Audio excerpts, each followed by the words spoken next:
Audio पिटारा सुनना जरूरी है। नमस्ते दोस्तों, आपका स्वागत है दिल से दिल तक विद खुशी में। बेहतरीन लव स्टोरीज को सुनने के लिए मेरे चैनल को सब्सक्राइब करें और बेल आइकन को दबाना न भूलें ताकि आपको हर अपडेट मिलता रहे। नमस्कार दोस्तों, आप सुन रहे हैं दिल से दिल तक विद खुशी। चांदनी एक छोटे से शहर चंपनगर में रहती थी। वहाँ की हर गली, हर कोना उसे बचपन की याद दिलाता था। वो हरे भरे पेड़ों से घिरे एक छोटे से घर में अपनी दादी के साथ रहती थी। उसके माता पिता का कुछ साल पहले एक दुर्घटना में निधन हो गया था। हालांकि दर्द कम नहीं हुआ था, लेकिन दादी के प्यार और उनकी कहानियों ने चांदनी को जिंदगी से जुड़े रहने की हिम्मत दी थी। दादी की कहानियाँ राजा रानियों के प्यार से लेकर आम लोगों के त्याग तक की होती थीं। हर कहानी में दादी अपना एक अलग अनुभव जोड़ देती, जिससे वो कहानियाँ और भी जिंदा दिल हो जाती थीं। शाम ढलने पर घर के आंगन में दादी के हाथों से बना गर्मा गर्म दूध और स्वादिष्ट पकौड़े चांदनी की शाम को खुशनुमा बना देते थे। चांदनी कॉलेज में पढ़ती थी। वो पढ़ाई में तेज थी और हमेशा दूसरों की मदद के लिए तैयार रहती थी। कॉलेज के फ्रेशर्स डे पर जब चांदनी ने स्टेज पर खड़े होकर अपनी जिंदगी का लक्ष्य, एक टीचर बनना, सबके सामने बयां किया था, तो उसकी आंखों में एक खास चमक थी। उसकी मुस्कान इतनी प्यारी थी कि किसी का भी दिल जीत लेती थी। कॉलेज खत्म होने के बाद चांदनी ट्यूशन पढ़ाकर कुछ पैसे कमाती थी। उन पैसों से वो अपनी पढ़ाई का खर्च निकालती थी और दादी की मदद भी करती थी। एक दिन कॉलेज जाते समय कॉलेज के बाहर बनी चाय की दुकान पर चांदनी की मुलाकात राज से हुई। राज भी उसी कॉलेज का छात्र था। वो एक अमीर परिवार से था, लेकिन घमंड से कोसों दूर। चांदनी की तरह ही वो भी दयालु और मददगार था। उस दिन कॉलेज की लाइब्रेरी में किताबें लेने में चांदनी को एक परेशानी हुई। किताबों का ढेर इतना ऊंचा था कि वो ऊपरी शेल्फ से किताब नहीं निकाल पा रही थी। तभी पीछे से किसी ने पूछा, कोई मदद चाहिए? चांदनी ने मुड़कर देखा।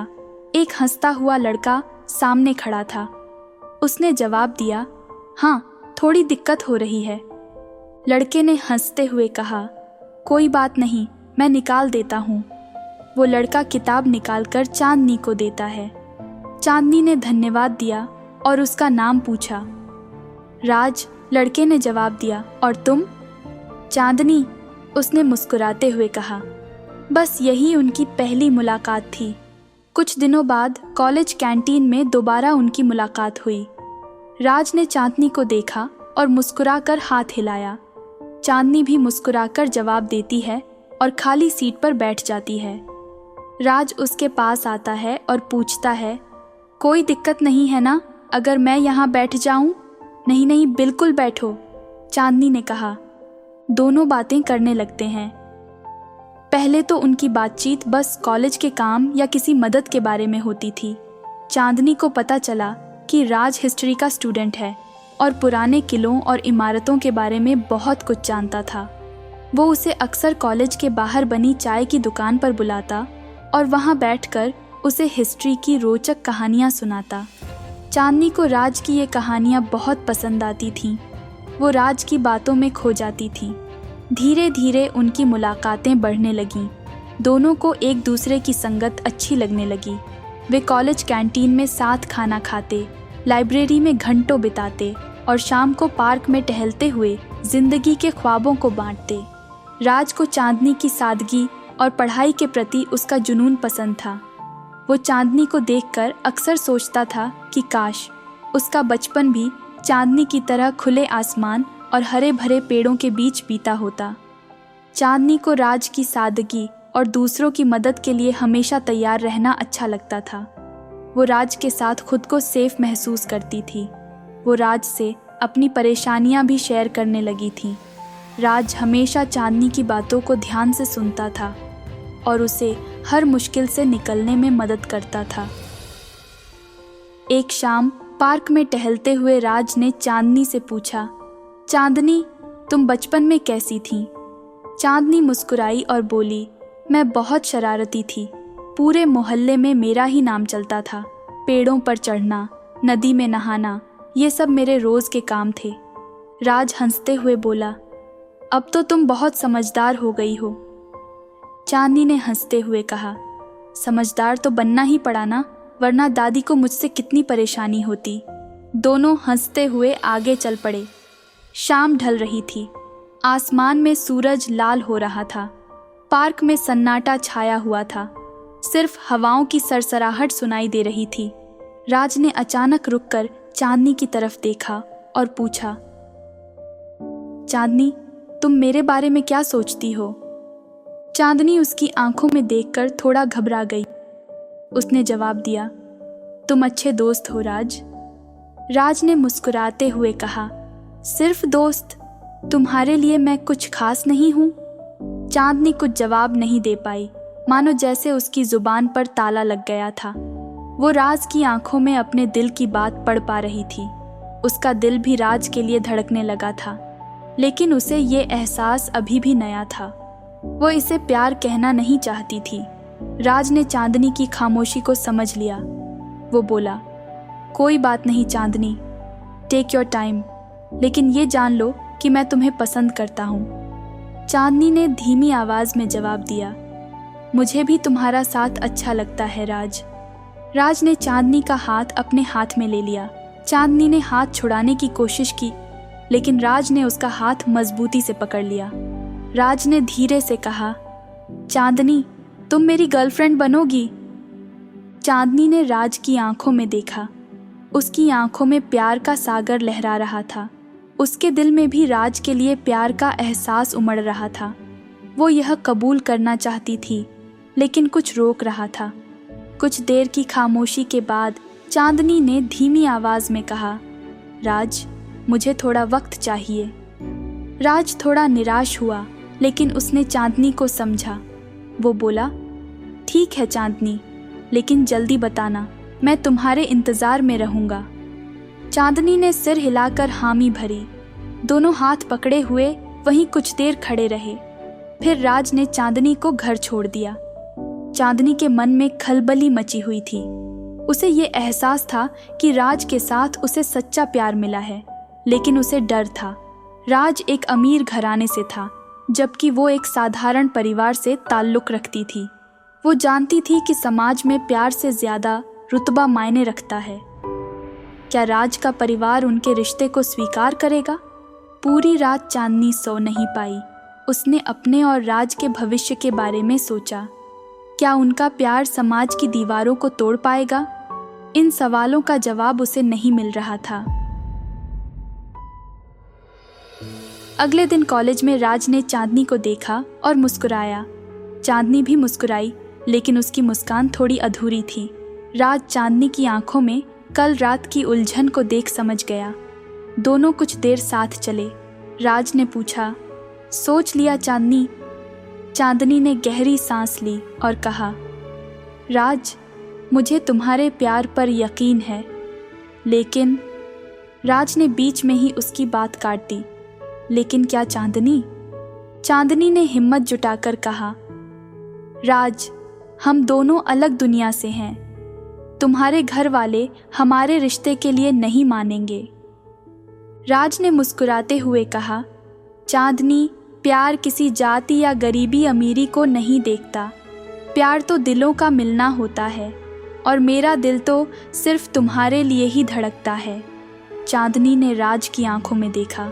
उसकी आंखों में सच्चाई झलक रही थी। उसने अपना फैसला कर लिया। चांदनी ने धीरे से कहा, राज, मैं तुम्हारी गर्लफ्रेंड बनना चाहती हूँ। राज चांदनी के इस जवाब से खुशी से झूम उठा। उसने चांदनी को गले लगा लिया। उस पल उन्हें दुनिया की कोई फिक्र नहीं थी। उन्हें सिर्फ अपने प्यार का एहसास हो रहा था। लेकिन चांदनी को ये नहीं पता था कि प्यार की राह में एक ऐसा तूफान आने वाला था जो उनके प्यार की परीक्षा लेगा। राज के पिता सूरज अग्रवाल एक बहुत बड़े बिजनेसमैन थे। उनकी शानो शौकत पूरे शहर में मशहूर थी। उनकी एक ख्वाहिश थी कि उनका बेटा किसी अमीर और पावरफुल फैमिली की लड़की से शादी करे। चांदनी उनके इस ख्वाब को पूरा करने के लिए बिल्कुल भी फिट नहीं बैठती थी। एक दिन राज अपने घर डिनर के लिए गया था। डिनर टेबल पर राज के माता पिता और उनकी बड़ी बहन मनीषा बैठे हुए थे। बातचीत चल ही रही थी कि राज के पिता ने उससे पूछा, राज, तुम शादी के बारे में क्या सोच रहे हो? राज थोड़ा घबरा गया। उसने सोचा कि ये सही समय है अपने माता पिता को चांदनी के बारे में बताने का, लेकिन उनके गुस्से का डर उसे रोक रहा था। राज ने टाल मटोल जवाब दिया, पापा, अभी तो शादी के बारे में सोचने का समय नहीं है, पढ़ाई अभी बाकी है। उसके पिता ने सख्त लहजे में कहा, राज, तुम 25 साल के हो चुके हो, तुम्हारी उम्र शादी करने की हो चुकी है। हमने तुम्हारे लिए एक अच्छी लड़की देखी है। वो राज ने बीच में ही उनकी बात काट दी, पापा, मुझे अभी शादी नहीं करनी है। राज की मम्मी ने पूछा, क्यों राज, क्या तुम्हारे मन में कोई लड़की है? राज कुछ बोलने ही वाला था कि मनीषा ने ताना मारते हुए कहा, अरे माँ, ये ज़रूर किसी कॉलेज गर्ल के चक्कर में फंसा होगा। राज गुस्से में बोला, मनीषा, ऐसा कुछ नहीं है। तभी उसके पिता ने सख्त आवाज़ में कहा, राज, तुम क्या छिपा रहे हो? अगर कोई लड़की नहीं है तो हम तुम्हारे लिए अच्छा रिश्ता ढूंढेंगे। राज ने हिम्मत जुटाकर कहा, पापा, मुझे अरेंज्ड मैरिज में कोई दिलचस्पी नहीं है। मैं उसी लड़की से शादी करना चाहता हूँ जिसे मैं प्यार करता हूँ। राज के पिता गुस्से से तमतमा उठे। उन्होंने मेज़ थपथपाकर कहा, प्यार? तुम प्यार की बात करते हो? ये सब फिल्मी दुनिया के चक्कर में मत पड़ो। शादी प्यार से नहीं, हैसियत देखकर होती है। राज की माँ ने समझाने की कोशिश करते हुए कहा, राज, तुम्हारे पापा सही कह रहे हैं। प्यार की उम्र कुछ दिनों की होती है, लेकिन शादी तो जिंदगी भर का रिश्ता होता है। यह थी आज की कहानी। आगे की कहानी सुनिए दिल से दिल तक के अगले एपिसोड में। उम्मीद है यह कहानी आपके दिल को छू गई होगी। आपको यह प्यार भरी कहानी कैसी लगी?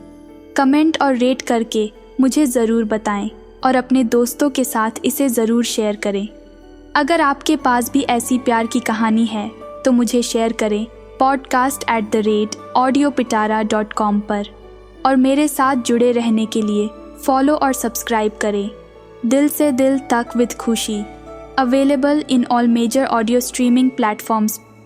अगर आप इस पॉडकास्ट को बिना एड्स के सुनना चाहते हैं तो अभी डाउनलोड करें audio Pitara app from Google play store. आपको यह प्यार भरी कहानी कैसी लगी? लाइक, कमेंट करके मुझे ज़रूर बताएं। अपने दोस्तों के साथ शेयर करें और चैनल को सब्सक्राइब करना ना भूलें। ऑडियो पिटारा सुनना जरूरी है।